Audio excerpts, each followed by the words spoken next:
Hey guys, welcome back to Help Screen, and this is how to update YouTube on iPhone and Android.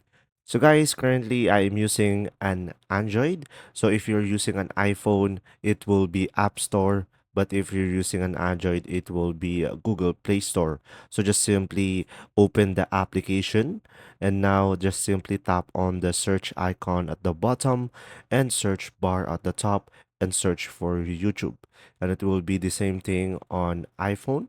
And just simply search for the YouTube application and just simply select YouTube.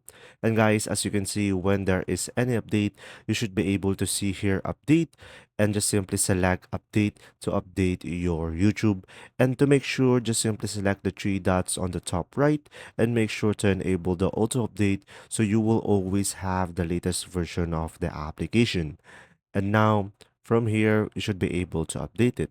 Now, guys, if it doesn't work or if you don't get the latest version, what you could try to do is just simply uninstall and install the application again. So, in order for you to do that on your iPhone, you could just simply select the YouTube application into your device, and you should be able to see there remove app and just simply select delete app.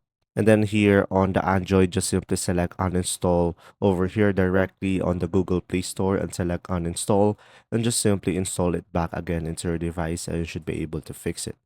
And there you go. I hope this video helped you understand more. Thanks for watching.